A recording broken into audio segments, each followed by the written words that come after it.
You're watching day 2 of Showtime at the Ohio. It's Roya Rockwood at the 2016 Republican National Convention.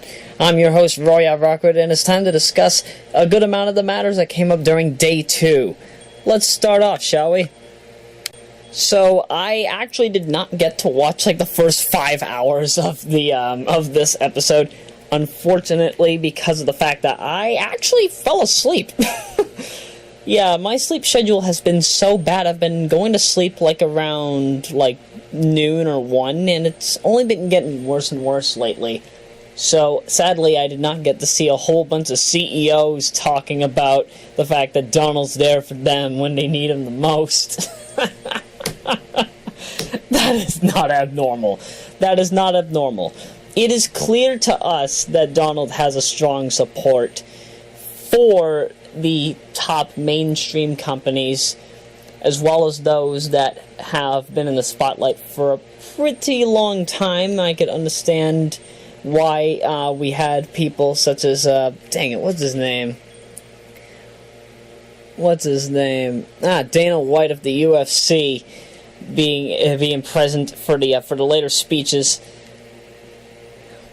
You'd be surprised at how many companies were there. How many people of so many different companies were present. And they were all talking about business. Today was the Make America Work Again campaign, which was primarily regarding the economy, our jobs, and later on in the convention, it was Hillary bashing. But before all that began, Alaska and a whole bunch of other states decided that they would contest the current view of the delegate count, and if my memory serves correctly, the roll call. As a result of this, delegates had to be recounted. It ended up with Donald getting 1,725 of the votes, rather than the delegate pool of 1,537 or so that I mentioned before. I think that was in the Anticipations episode. And there is an odd way to the way that this is handled, because per the Republican primary rules, if your candidate won if the candidate that you voted for, for example, if you're in Alaska and somebody votes, the votes ended up causing that candidate to win in that state. If that candidate then drops out, those pledged delegates, those votes end up going to whoever is left in the race. In some cases, they're given out proportionately. In other cases, they're given to one person. And in this case, it's Donald. In this convention, there were 4 states where this rule applied to. I know that Alaska is one of them. I don't know the other 3. I was not there in time for the entirety of this. I only came in at, I'm going to say maybe around 6:50 or so. So yeah, I only picked up the second half. Whatever was going on here was just, total confusion. Total confusion, and you could hear a massive lot of boos. A massive lot of boos.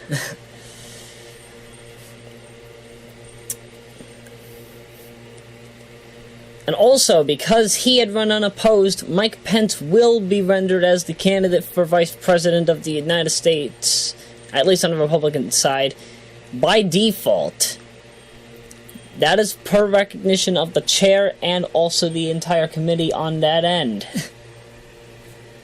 It's no surprise. It's no surprise. Although I would have thought that, we would have had some other people wanting to run for vice president, but I don't know. I guess nobody wants to join the Trump wagon.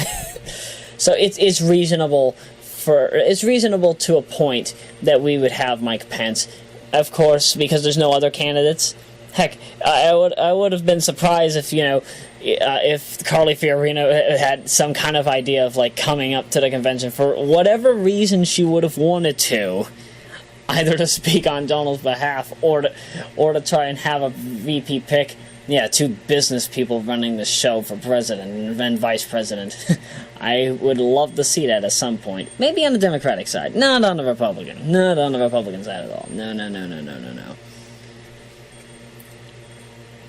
But one of the things you might be shocked about, if you paid attention, if you paid close attention to the arena when they basically said that Donald would be the nominee, it was rather silent. It was rather mute. You know, even though, you know, you had your cheers down on the floor of the arena, it was a half and half. People stayed silent, some booed, some cheered. But it was, you can tell that there's a lot of division right now with the Republican Party. Whether these are Trumpicans, yes, I'll say Trumpicans, or classic conservatives, or neocons for that matter. And I don't know how the liberal Republicans, yes, there are liberal Republicans, currently think about this. Whether they're cheering for him or booing for him, or booing at him, really, or just staying silent, you would have had to see for yourself. I could also mention that in the arena today, you'd be surprised. CBS was showing like a whole bunch of different clips of the arena on the upper half, like you know where like can I call them bleachers? Can I call them bleachers or balconies or whatever? Because like the bleachers and balconies, if you saw it, there was virtually nobody there. There was, like they're just panning through. Like you can only see like 2, 3, 4 people. 4 people in the audience up in the top half. That's pretty scary. I would have never thought that something such as this would happen. Because of all areas, you know, I'm surprised that we're having like massive coverage of this. You would think it would be jam-packed. Obviously, because either of people's distaste for the current Republican Party or their distaste for Donald, I guess it's understandable as to why we wouldn't see so many people packing the rooms. Although, possibly, that might change on night 4 when Donald officially accepts the nomination. But that will happen when it happens. And if it doesn't happen in that regard, then probably might be a shocker for a good amount of us. We'll see, though. We'll definitely see, though. I'd also like to apologize to Dana White. Because I called Dana White a woman by accident without actually checking who he is. Again, Dana is one of those unisex names. Whenever I hear it, I assume that it is a female unless if it's proven otherwise. Like for example, I didn't know for the longest time that the name Kelsey was a unisex name until I found out the name of the person that plays as Frasier Crane, who is Kelsey Grammer. Bear in mind, I didn't know about this until 2009, 2010. I didn't know what Kelsey Grammer's name was until 2009, 2010. And this comes from somebody who has been watching Frasier since 2001. That is kind of scary. I wouldn't have ever thought that. Not one single bit whatsoever. Oh my goodness, is that a fire truck? Yeah, that's a fire truck outside my window. Oh, I guess it's just heading to the station. Yeah. It passed by earlier in the night. I'd say about I'm gonna say about 8 minutes ago. I guess because of some medical emergency or some call that was made. But looks like everything's okay. If they're heading back to the station, probably was like a false alarm or whatever. So more power to them. Good that everything's okay.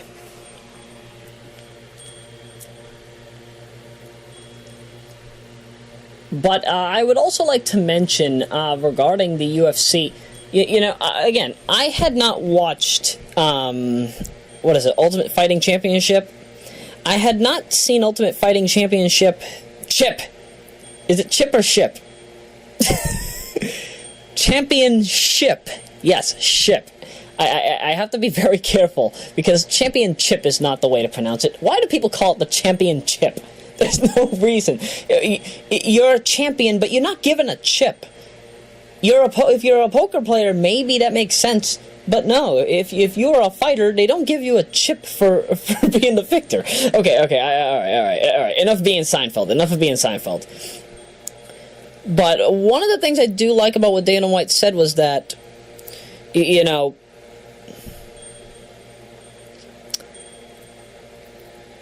mixed martial arts fighting is in no way the human variant of chicken fighting, or as New York calls it, cockfighting. And to be truthful, I am very glad that in some regard, you know, while Donald was a part of the Democratic Party, he was actually one of the people on the forefront to get UFC more nationwide. Because at first, when they started rising in the ranks, UFC could not have their games in specific arenas, either because, I guess, of certain laws or because of certain other protocols that they would have had to take. So, of course, through Dana White's speech, he praised Democratic Donald so much for the time that he had dedicated to UFC to assure that there would be more arenas, that more people would be getting into mixed martial arts fighting. And, you know, for what it's worth, I do believe that, you know, fighting is not all a bad sport. It's not really, in my view, a negative blood sport. It does show how strong somebody can be, and the fact that we now have something such as this nationwide, and in some cases internationally with other leagues, I do believe that, you know, this kind of measurement or take on the company is rather good. Again, there are some regards as to why I said in Sonic Hacking Contest 13 Done Quick that I love Donald Trump as a businessman in certain regards.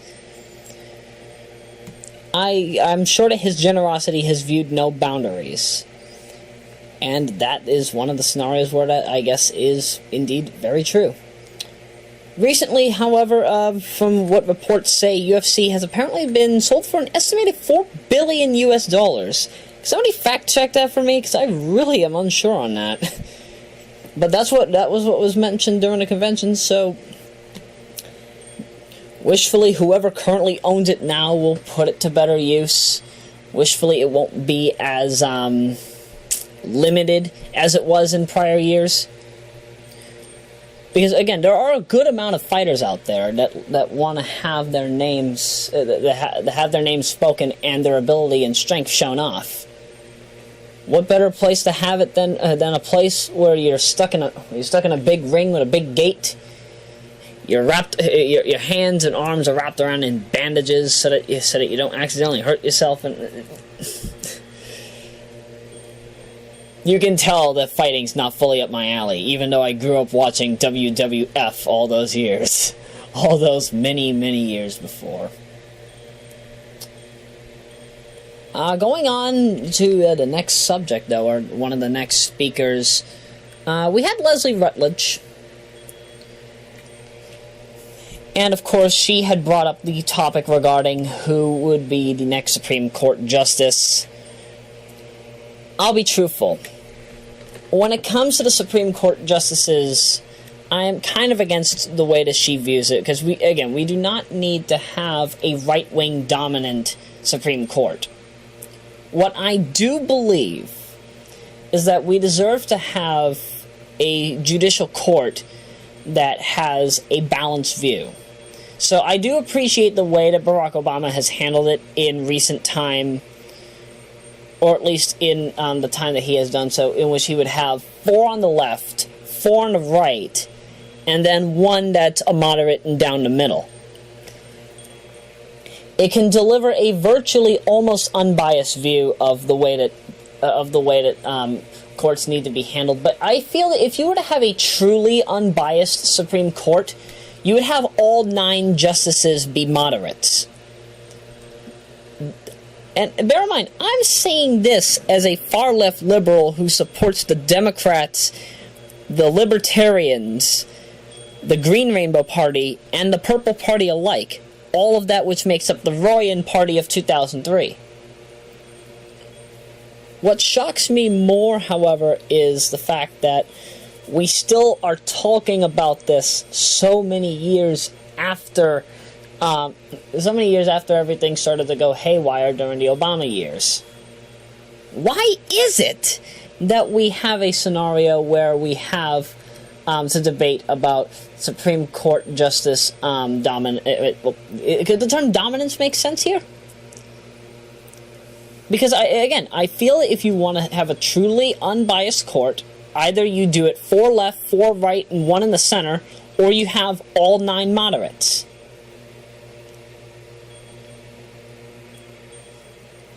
If that feels as if it makes any sense or an imbalance, feel free to debate it with me. I would be glad to see why you think that it would be wrong to have 4 left, 4 right, and 1 center, or all 9 being moderates.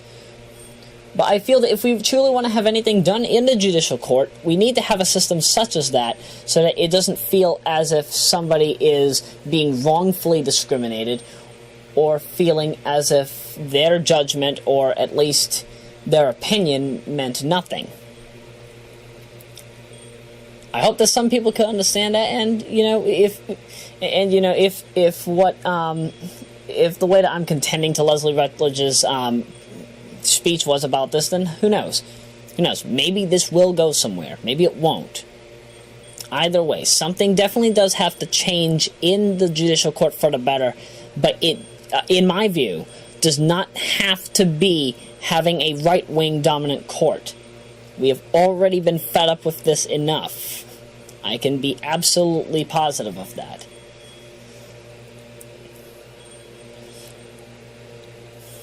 Going in later on, we had former U.S. Attorney Michael McCossie.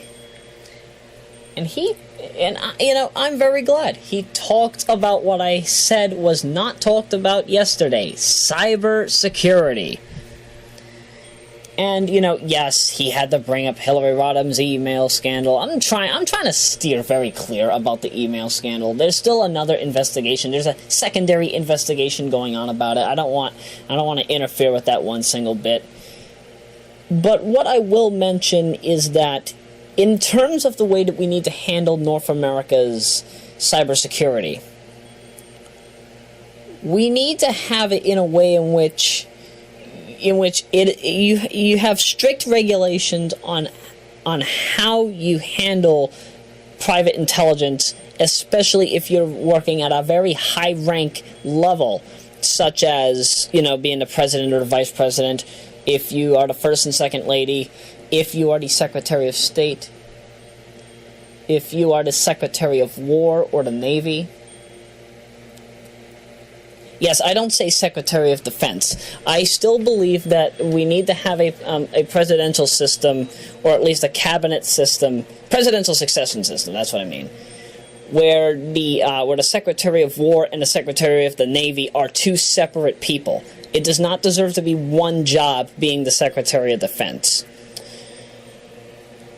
And other groups like Secretary of the Interior, Secretary of Labor. There are so many jobs that I believe, if you are part of the higher-ups in the executive branch, in the legislative branch, that if you are handling matters on a cyber level, you need to have stronger security levels and also stronger measures and protocol as to how your activity is monitored. This would help prevent another scenario such as what Hillary is going through at this time from ever happening again. And wishfully some of you will agree on that. If we truly want to have a secure North America, we need to prevent cybersecurity from being breached accidentally, let alone hacked. I feel that is a just and reasonable way that will help balance out the way that we view cybersecurity for all Americans, but at the same time making it simpler for us to know what is going on, not just with the higher ups, but also with the lower downs, and assuring that everybody is safe in full. Kind of sounds a bit redundant, but I'm sure that you kind of get the gist of what I'm trying to say here.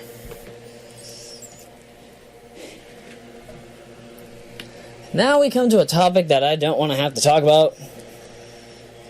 Oh, sorry, I'm on the wrong portion. Hang on a sec. Who is this? Yes, Senator Ron Johnson. Not to be confused with the A Different World character of the same name.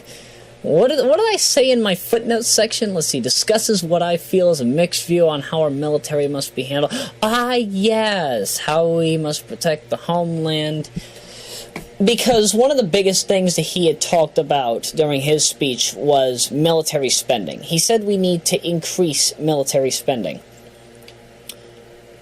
We are at a point in our nation where we spend far too much on the military. I know that a good amount of moderates and right wings will contend to me on that, but bear in mind, we are spending more money than virtually every other nation in the world. And that is just as North America alone. That is just as the United States of North America alone. What I highly appreciate is that the military has been able to keep North America's citizens safe. You can snitch and moan all you want about what's going on abroad, but I do believe that, for the most part, we are in a condition where a lot of people are still very much okay here in this nation. So if we had another Democratic or Green Party president, if we had, whoever would end up becoming president, whether it be Hillary Rodham or Bernie Sanders or even Jill Stein. Speaking of which, Jill Stein is currently 14% in the polls. Just one more percent and she can get into the debates, assuming she's at 15% in 5 different polls.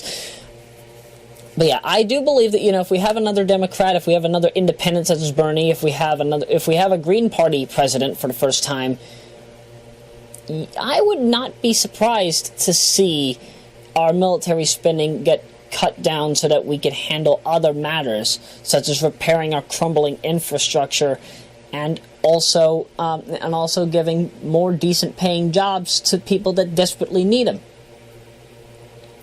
And I say this more or less because of the fact that I don't know what our military spending goes to. You see these soldiers making $18,000, $20,000, $25,000 a year. Even some of my fellow Royameadow comrades from Generation 1 and 2 alike that ended up going into the military temporarily, they barely get anything for the stuff that they do. And I learned this back in 2008 and 2009. If you truly want to get any kind of really major benefits in the military, you have to be in there for 20, 21, 23 years, at the very least. I do not know many people that would intend to be in the military for that long. What I will say, though, is that I do have some friends and colleagues that were in the military, and then they came back. They ended up later becoming police officers or detectives because of their military history and their military background. That is where I do feel that that somebody being in the military for 3, 4, 5 years can come in handy. But the fact that, for any real income to come in, the fact that you have to spend 20, 21, 23 years just to get a good income or pension or whatever it happens to be, that is an insult. That is an insult. If somebody spends even half a decade in a military service, I do believe that they deserve to be paid well, but at the same time, they also deserve to have better benefits when they come home. It is also the reason why, Lynn, Massachusetts, one of the first cities in the nation, if not the first city in the nation, to end poverty among veterans. You don't hear that kind of thing elsewhere. I can say that about this city, and I'm very glad that they have done that. What I do believe is that, yes, these soldiers and top commanders, as well as lieutenants and virtually everybody else, they're not getting their rightful due. especially injured veterans who are getting just as much in payments as low-income seniors. We need to expand benefits. We also need to expand Social Security and virtually everything else for them, so that they don't have to worry about spending too long or about having to worry about having their lives on the line. There needs to be better benefits. But I do feel that if we were to cut military spending, it would have to be done right. There is a right way to do it. There is no wrong way to do it if you know why you are doing it. Again, we can put the federal budget to something else which can help in benefiting the national deficit as we currently see it. According to Donald and according to a few others on the Democratic side as well, the national deficit is going to reach, $21 trillion? And bear in mind, I've seen this number go up and up since 2013. I wouldn't be surprised doing something such as this helps lower it. Heck, it might even ease the economy, but we'll see. We'll see what happens in 2017 regardless of who ends up being president. And now we're going to go on to the next topic. National Rifle Association Executive Director Chris Cox, with an X, discussing the matters on Amendment 2.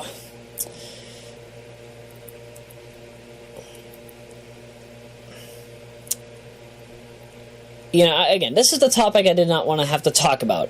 Guns. I don't like talking about projectile weapons. Projectile weapons such as guns haven't really done too much of any good for anybody. Ever since gunpowder was turned into a weapon, what was it? It was by somebody in East Asia back in the, was it the 800s? The 800s during the Common Era? I have to double check that. I know it wasn't the 1500s. It wasn't the 1500s. It was the 800s, and then it ended up coming more and more to the West. The West and the Central states and countries.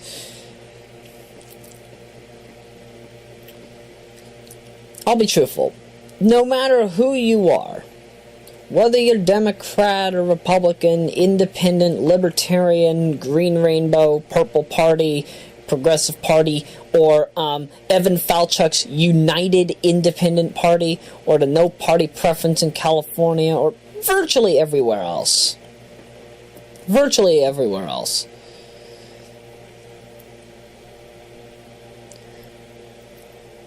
I do believe that there must be a limit on the way that people can bear weapons.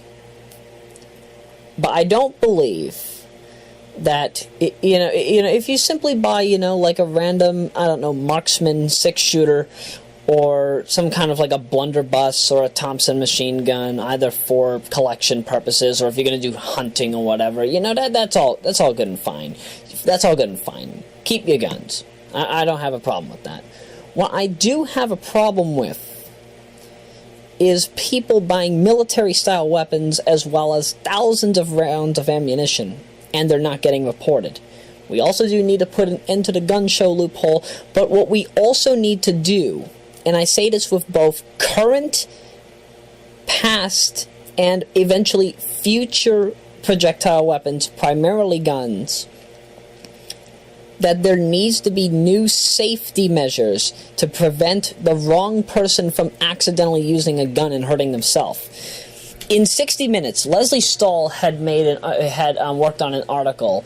She was talking with some folks at a gun range, and this is actually new technology that is being used in gun factories.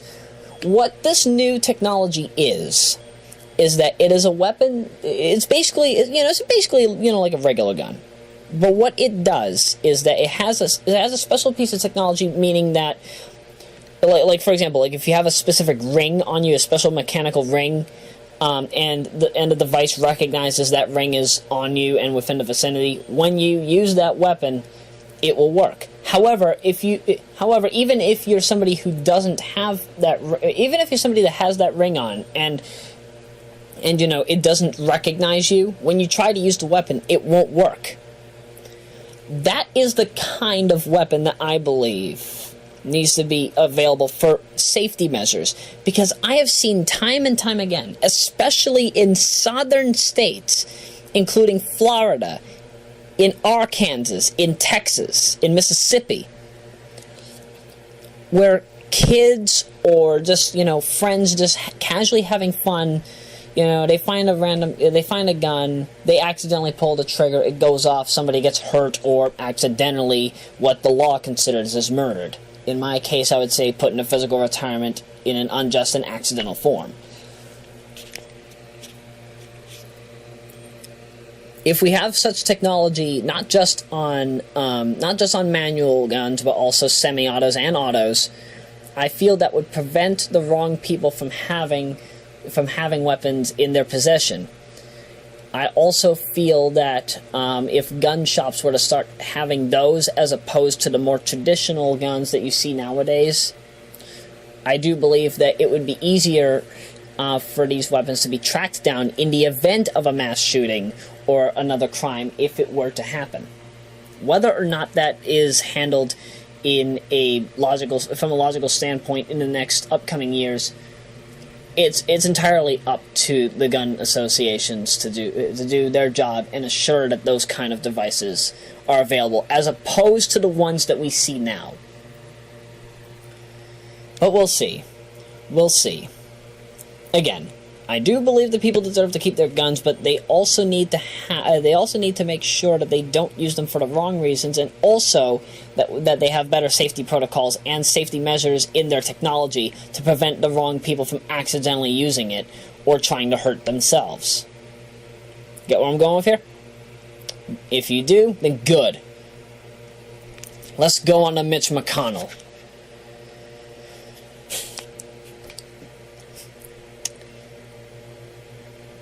I'm rather surprised about Mitch McConnell this time around. At the very beginning of the speech, he's praising Barack Obama. Yes, one of the utmost controversial Republicans who I think actually got booed when he came on stage, much to my shock and surprise, by fellow Republicans and Donald supporters alike. Oh, sorry, Trumpicans alike. Yes, I did not expect for Mitch McConnell to at least deliver some form of partially positive review about Barack Obama, even though it went south beyond that point, alongside the fact that he did some Hillary bashing.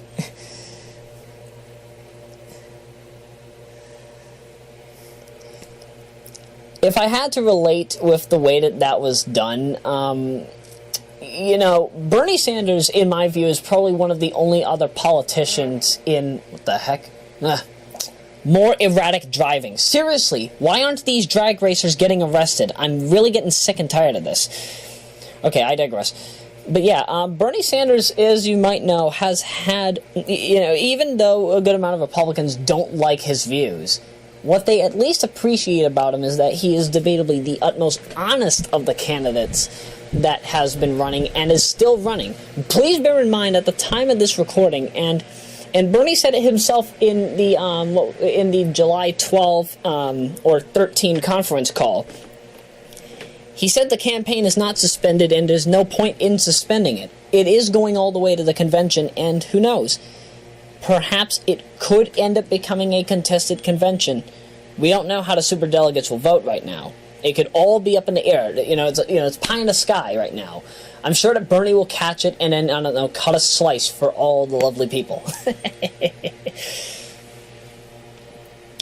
But again, I do feel that if we had somebody such as Bernie Sanders in office, because bear in mind, Bernie is the master of compromise. That is why certain measures have been able to have been dealt with on a bipartisan standard. Bernie understands the logic of bipartisan, even though he is rather more far left and progressive than any other candidate that we have seen to this date. If we do not have compromise, if we do not have bipartisan support in both the executive branch and the legislative branch, and perhaps even partially in some way, shape, and form the judicial branch. I do worry that a lot of bad could potentially come out of the next 4 years. So, wishfully, the Democratic pledged delegates do their job and say loudly and clearly, we understand there's a lot of wrong going on right now. Bernie's our guy. Bernie is the only one that has a concrete message that is actually working. Let's vote for him instead. We don't know if it'll turn out that way. We know that a few Bernie delegates decided to go and start supporting Jill Stein and Gary Johnson, but again, anything can happen right now. Anything can go up in the air and be caught. That's what I'm trying to say. Next subject, Paul Ryan. Do I really have to talk about Paul Ryan? I don't want to talk about Paul Ryan. Please, can we just go to the next topic? Alright, fine. The people on the circuit board are saying that I need to talk about Paul Ryan, but I'm just going to be as brief as I can. Paul Ryan has had a few, I guess, political changes, but it's nothing too major to really say that anything is really coming out of it. I can't say. All this basically was, in the case of his speech, this is basically something that he failed to do in 2012. And that was basically assure the Republicans that everything will be okay. That's basically what the speech was. It's like, hey, mother duckers, I'm here. We're gonna have a fun show. I hope that Donald will be able to unify the party in a happy way. Let's do this thing. That's basically what he said. And unfortunately, what we're hearing from Paul Ryan is just more of the same. It's just so much more of the same that it doesn't really matter at this point. Paul Ryan, are you deliberately trying to fail the Republican Party? Do you know that the party's dead? That's what it feels like. And, I wouldn't be surprised if some people think that. By this point, I'm sure that a lot of people would probably think that. I mean, Duck, just about 13 months ago, some random guy just broke in and stole the Republican Party and basically held it for ransom. That's basically what Donald has done. Whether or not Donald will be able to successfully keep that intact for the next August, September, October, November, for the next 4 months, we'll have to see. We just don't know right now. When is election day? In 112, 118 days? Double check that. Somebody do some fact checking for me, please. But oh, Paul Ryan, how the mighty have fallen. Your act was like something out of a blood sport. It's like the Power Games. No, wait! It's worse than that. It's the Hungry for Power Games. Nah. I'm not gonna steal that from Steve. But yeah, the Hungry for Power Games is on the mind. I love the Hungry for Power Games. I could imagine in a legitimate, real-life Hungry for Power Games, Stephen Colbert would be he would basically be the forefront of the, he would basically be the host, he would be the ringmaster, and all the politicians would have, their weapons at their disposal. What would the Democrats have? Some of the Democrats would be coming out on horses, the Republicans would have their guns, the Green Party would have, this big-anus tree, while Libertarians have the Constitution in the form of a sword. That's right, the sword is literally all just, the Constitution is entirely carved on that thing. I would not be surprised if that ever came to reality. That would be an awesome animation. Somebody out there make that. But I digress. I have to get on to the next topic. Chris Christie became the judge, the jury, and the prison as he created the Hillary for Prison campaign. He basically said a whole bunch of things that were possibly off the fault of Hillary. I cannot confirm nor deny anything just yet. But if you heard the audience, they were yelling guilty and lock her up, lock her up. You don't hear that. You would never hear that out of a Green Party convention. You would never hear that out of an Independent Party convention, a Libertarian Party convention. A Democratic Party convention would not ever have something like that, unless well, actually, for all that we know, that possibly could happen, because we are seeing a Democratic Party that is moving a bit too far to the right. In the case of Rodham, she is too much in the center. The Republicans don't like moderates. There are moderate Republicans that don't like right-wing conservatives or far-right Republicans. That's entirely logical. But when you hear the Republican Party basically say that the Democrats have moved too far to the right and that they're corrupt, there's something wrong with the Democratic Party, and we need to prevent something such as this from happening again. Why is it that we have to keep worrying about this? We need a better Democratic Party as is, so that the Republicans don't have to be this crazy. And no, I will not call him Crazy Christie. Crazy Christie sounds like a porn name for a very thin white girl with thunder thighs. I know that sounds weird, but that's just what I have in my mind right now. That's just what I'm thinking when I think the term Crazy Christie.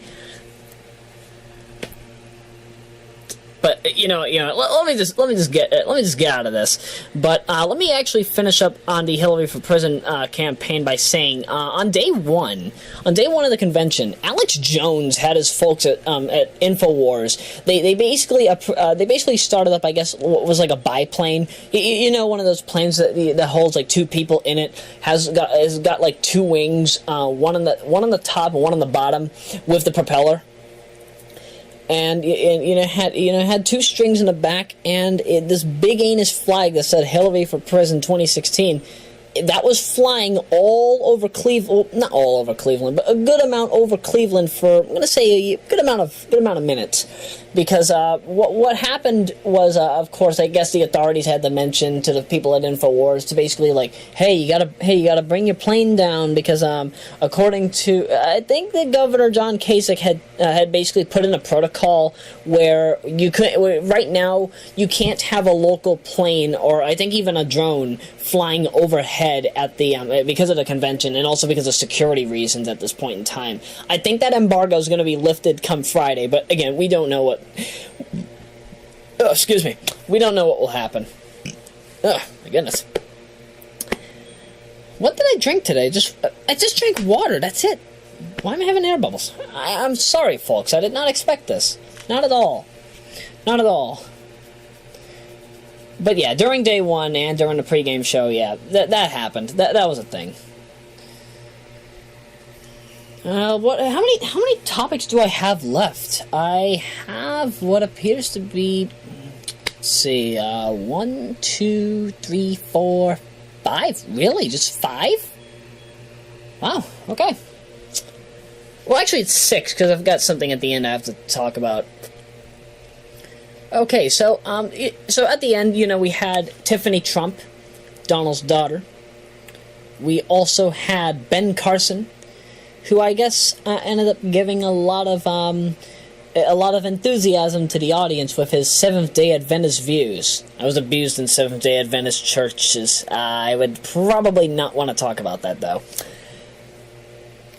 Digressing, however, after Ben Carson, we had, I hope I got the order right, Donald Trump II.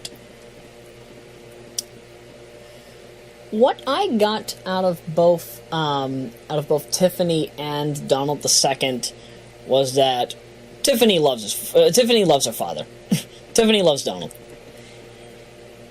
And from what I know, she just graduated college, so it was kind of odd for her to have to speak on a public stage in the way that she had. But I feel that this is good for her. She sounds probably, she sounded scripted, but in her own right, she did sound more professional than the majority of the rest of the people that were there today. And I think also at day one. So in any regard at all, I would definitely say that, Tiffany's going places. Even if, whether they be good or bad, I can tell that, the way that she speaks, the way that she delivers not just her facial characteristics, but also her body movements during a speech, I think that she'll improve more and more as the years go on. Whether she's a part of the Donald cabinet in the event that Donald were to be elected, or if she decides to do other things in business elsewhere, whether it's modeling or, I don't know, campaign protesting, or a whole bunch of other things, anything goes. Anything definitely does go for her. That's for sure. Now, Donald Trump II wanted to focus more on Donald's history in business, but at the same time, Donald Trump II, I would say, is probably the wisest out of Donald's kids. That's not a scary thought. Because, again, as you remember, before Donald Trump was a Republican, he was a Democrat. And what I was hearing out of what Donald Trump II was saying, sure, he had to do some Hillary bashing. He had to praise his father. But when I listen to him, I hear Democrat. I hear Democratic Donald Trump. Because he has basically said what Bernie has mentioned on plentiful occasions. That, unfortunately, we're in a scenario where the rich are getting too rich, the poor are getting too much to the point where they have to live in poverty, where teachers and administrators in schools have far too much power and the government focuses on them more than the students. And where we basically just have too much going on with the corruption and greed on Wall Street and other big businesses. To be truthful, I don't think that Donald Trump II is a real Republican. I don't think that. I think that he is a Democrat just as much as Donald was before 1987. And also while Donald was a Democrat from 2001 to 2009. If anybody wants to contend with that, be my guest. But I think deep down inside there is a strong liberal bias that Donald Trump II has. We'll see that if it goes on in the upcoming months or even in the upcoming years and maybe in the 2020X decade. But from what I can tell, though, he is indeed the wisest. I cannot repeat myself on that. I cannot stop repeating myself on that. He is indeed the wisest of the family. And I'm sure that he knows what is best for the future of the Trump legacy in the event that Donald doesn't win. We don't know what can happen, but for all that we know, I can tell that he's in a good place right now. Let's just hope he stays that way or improves for the better of the people. Not the government and big businesses, but the people. Imagine him taking over the entire Trump legacy. I would love to see how Donald Trump II would take over the company. I would just love to see that. But who knows? That actually could happen. That could potentially happen, maybe in the next 3 decades or so. We don't know. We don't know right now, but it could happen. Could potentially happen. Now, let's go on to the matters regarding protesting, because we had a few anti-Donald protests today. Nothing really major, to my knowledge. But unfortunately, the protesters ended up getting caught into verbal disputes with anti-protesters. I don't know if any fisticuffs had been thrown or whatever, but if that happened, then it happened. Because Donald is now officially the nominee, this means a few things.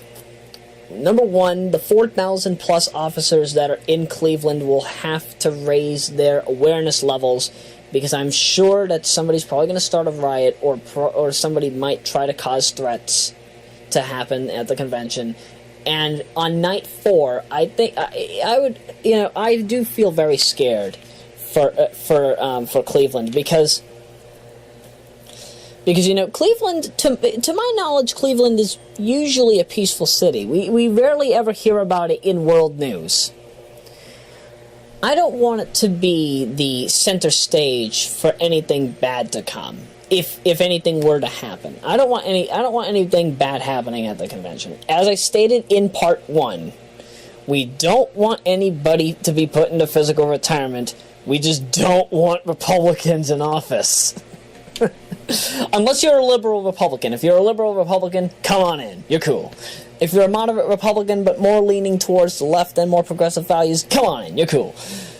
But again, I'm sure that these state and federal officers know exactly what they're doing. I'm sure that they're keeping these people safe. And, again, the protests, for the most part, have been peaceful. We haven't really had too many majorly bad complications, so kudos to you folks. Just make sure that everything goes. Just make sure that everything goes according to plan. Make sure nobody gets hurt. You guys are good people. I'm sure that you are. Especially the people especially the Massachusetts state officers that are there. I do applaud the Bay State for taking the time to have their people in Cleveland to help defend folks at the convention, and I'm sure that they're going to be there in Philadelphia as well for the Democratic convention. So that will definitely indeed be a lovely sight when the time comes.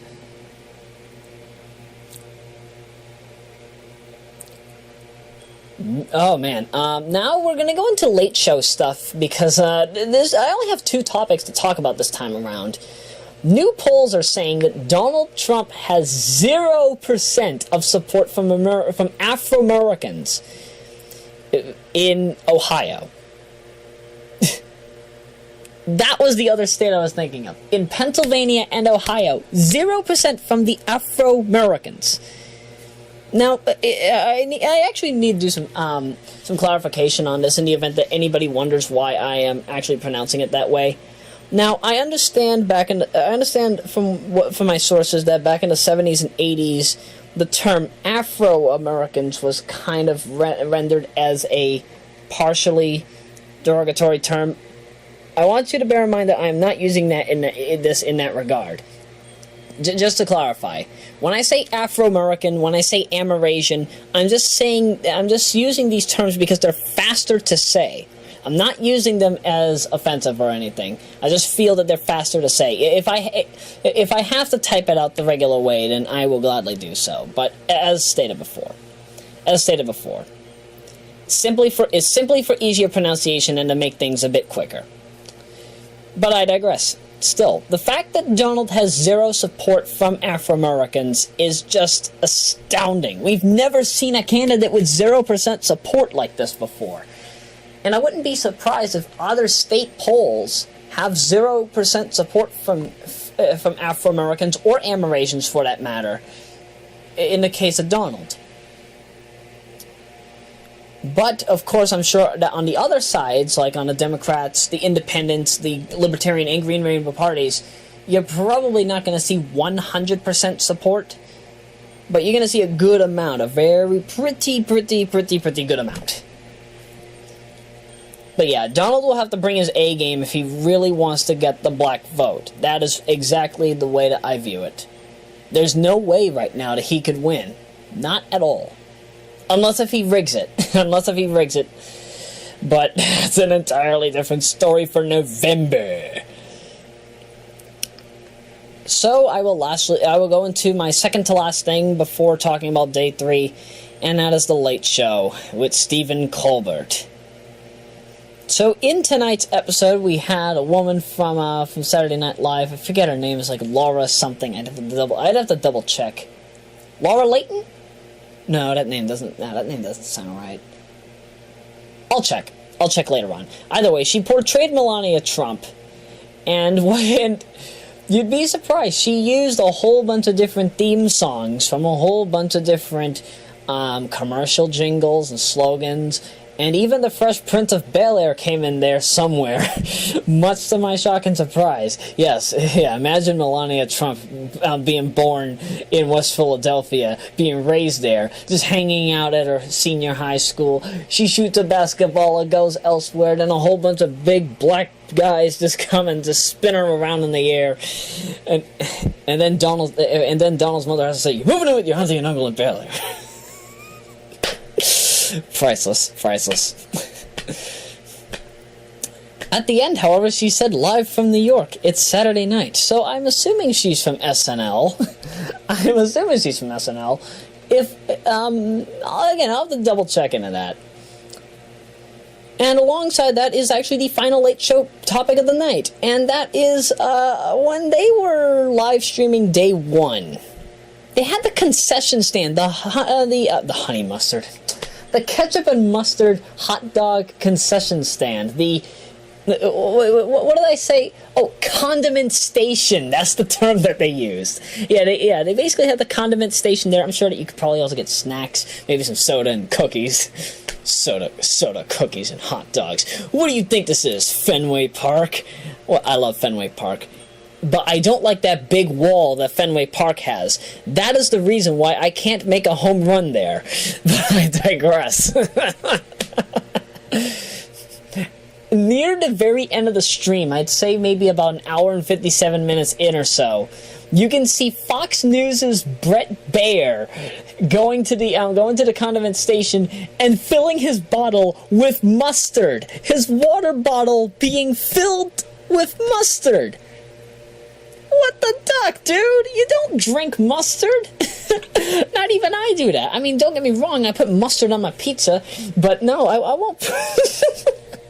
I put mustard on my pizza, but no, I would never mix mustard and water. Who in their right mind thinks that tastes good? I'm sorry for judging you. I'm sorry for judging you, Brett Baer, but jeez, this is not how I expected that to happen. Other things that happened during that, let's see, people gave each other hot dog tips. Yes, tips for having a hot dog. Apparently some people like to put mayonnaise on their hot dogs as well. I actually have put Miracle Whip on my dogs before. They taste good. They taste very good. Alright, and let's see, what else? The condiments ran low a couple of times. Thankfully, somebody replaced the tubs before chaos could erupt. Nice one, Steve. Let's see, not as many people opted for the spicy mustard, though that could have been due to the pump, which was uncooperative for about 25 minutes. 25 minutes? 25 minutes! This is why I say, just have a whole bunch of ducking bottles. You're better off doing that. Seriously. You're better off just having a whole bunch of bottles for your spicy mustard. To be truthful, I like honey mustard. I actually prefer regular mustard over honey mustard any day. But if there's honey mustard, I'll probably have it. And Steve's script ends here saying, at the end of the day, there was one important takeaway. If you're looking for unity, look no further than a hot dog stand. You can watch the stream on. You can watch the stream of that on Facebook. It's on the Late Show. It's on the Late Show with Stephen Colbert, the main page for that. So do take a look into it. Do take a look at it. This is what you do. What you do, and I will tell you that while it is true that Netanyahu is, in my view, just repeating it doesn't make it true. This is what you do. This is what you do. I'm sorry. That Bernie Sanders rap is just too much for me. Just way too much for me. Oh, man. Dang it, Jimmy Fallon. Why the duck did you have to introduce me to that? Alright, now I gotta type this in. Republican National Convention, because I need to talk about day 3. So, we had Make America Safe Again, which was day 1. Day 2 was Make America Work Again, which was basically on jobs and the economy. It didn't fully end up that way. Now, for the 20th, we actually have significantly less than days 1 and 2, oddly enough. And day 4 has the least, but we'll get to day 4 when the time comes. For day 2, we have the following. Make America First Again. And this is actually something that Donald had been talking about for the past few months, which he basically said that the campaign would become America First. Now, you're going to be surprised. Now, at first they basically said that Marco Rubio and Ted Cruz would not be there, but yes, they will be there in a shocking surprise, in a shocking twist of fate. I guess they wanted to change up their relations or whatever. We don't know. We don't know, but wishfully we'll see more from them. But this is a night for Mike Pence, because Mike Pence will be ending off the night. So here is how it will go. Here is how it will go as in exact order. I presume they're going to probably start their speeches around 6 or 7, so I'll make sure to be up for then. So in order of appearance, talk show radio host Laura Ingraham. Ah, yes, Laura Ingraham. I've seen her a good amount over the months. She definitely works hard for what she does. Of course, you remember Pam Bondi, the Florida Attorney General. Eileen Collins, the retired astronaut. Then we have Michelle Van Etten, and according to Wikipedia, here's a footnote. Van Etten was billed as a small business owner employing more than 100,000 people in the convention's official schedule, however, but she is in fact an independent retailer through a multi-level marketing firm who does not employ anyone. That'll be interesting to see. Then you have Ralph Alvarado Jr., state senator from Kentucky. New Spirit Revival Center in Cleveland's pastor Darrell Scott. Harold Hamm of Continental Resources. Scott Walker, the governor of Wisconsin. Marco Rubio and Ted Cruz, in that order, the U.S. senators from Florida and Texas, respectively, unsuccessful candidates for the 2016 Republican national nomination. Lynn Patton, part of the Eric Trump Foundation. She is listed as a headliner. The last 4 are headliners, so we start with Lynn Patton. We then have Eric Trump, yes, Donald's other son. Then you have Newt Gingrich, the former Speaker of the House of the U.S. House of Representatives, and his wife Callista. And we ended off with the governor of Indiana and currently the vice presidential nominee, Mike Pence. It's a very small group of people, but I do hope that they have a massive lot to talk about, especially Marco, Ted, and Pence, as well as Newt Gingrich. Why do people say Gingrich? It's not Gangrich. It's Gingrich. It's like gangrene. It's like gangrene. If you want to understand how to properly pronounce Gingrich, focus on gangrene first, and then get into the way of getting used to say Gingrich. It's not gang. It's ging. I always hear gang on the news. Please fix that, reporters. And that's going to be about it for this episode. How long was this? Only about an hour and 5 minutes. Not bad. Not bad. Alright, I did not expect for day 1 to be over 90 minutes, but, these episodes are only going to be smaller and smaller as we continue to go through. So, who knows? Maybe the next one will only be about 60 minutes. But before we end, with the way that we see America First, I would like to... what I hope is that in the case of making America First, in the case of their campaign, what we want to expect from them is to basically say, like, hey, we're going to bring back our jobs here. We're going to bring our jobs here. If we're going to do any kind of trading, if we're going to be doing any trading, we must stop doing outsourcing. We must only take in imports, not bring out exports. And a whole bunch of other things that will probably come up. But we'll see what happens. We'll see what happens, and then I'll talk about it here during the After Dark hours, Pacific Standard Time, because I can't get these episodes up early enough in the After Dark hours here on the Eastern Coast. Now, I'd like to finish off by saying that we just got this news within like the past 2-3 hours or so, but we lost Happy Days creator and Pretty Woman director, among plentiful other things, Garry Marshall. He was 81. He apparently suffered from complications of pneumonia. Yes, I enforced the P. I've always enforced the P with pneumonia. You know, I'll be truthful. I feel horrible that this happened, and it's kind of ironic, too, because, you know, Scott Baio, also from Happy Days, you know, he spoke at the convention.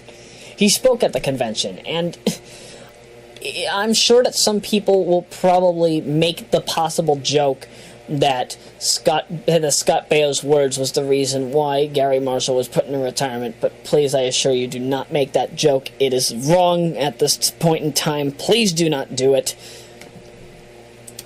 What I will also say is that my history with watching Happy Days, you know, I haven't really watched the series full throttle. I would always see portions of it every single day and night that I could. Back in the late 90s, 1999, 2000, they would show it. They would show it on Fox 25 in the form of reruns, which, you know, that was how I got into it. And it stayed that way for a few years. I'd say until, like, the end of American Idol 2, when Ruben Studdard would end up winning. His name is Ruben Studdard, right? I always get that name. Mixed up. I always forget. And actually, it would not be until 2015 that I would see Happy Days again, for the first time, not on TV Land, but on MeTV. Thank you, ABC, for bringing MeTV over here to Massachusetts. I think they actually started in Chicago, and they were they did very well in whatever region they started out in. And beyond that point, you know, it's only gotten better and better over time. MeTV shows off a lot of good shows from the 60s, 70s, and the 80s, and some parts of the early 90s. Do not take them for granted. Very, very good people, I assure you. And, of course, when it came to Pretty Woman, I actually have only watched Pretty Woman once in my entire time of watching material. I saw Pretty Woman, I think the full second half of it. Since when does Jason Alexander swear? Yes, Seinfeld's Jason Alexander. Jason Alexander. Yeah, I remember the scene as if it were yesterday. Somebody better tell me what the duck is going on!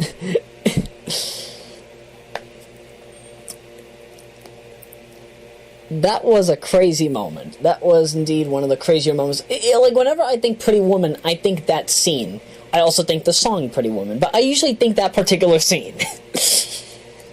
In its own right, Pretty Woman was indeed a good commentary. Oh my goodness. Why am I butchering this up at the very end? But it was a good comedy. I would want to watch it in full at some point, so eventually I'll get around to it. And, you know, I hope that... I am calling it right now. Garry Marshall's other works will become more and more public in the form of reruns on regular network broadcast television. I'm sure of it. All that I hope is that we get the complete series of Happy Days available, that we get Pretty Woman shown more on regular TV to rebroadcast on, like, Saturday and Sunday night. That we see a whole bunch of things, just a whole bunch of his works just come back into the spotlight now that he's unfortunately physically gone. It is definitely the best way to honor him right now, and, you know, I really feel horrible that he's gone. Definitely a legend in his own right. That is indeed for sure. And with that said, that is the end of the episode. At this time, we are about 1:11:20, 1 minute 11 an hour and 11 minutes and 20 seconds, so it's probably going to be about maybe a full hour by the time this is all edited, because I increased the pitch and tempo to 3.5% so that my voice matches up with the current pitch that I sound like right now. It appears to be lower whenever I edit it, but yeah. So again,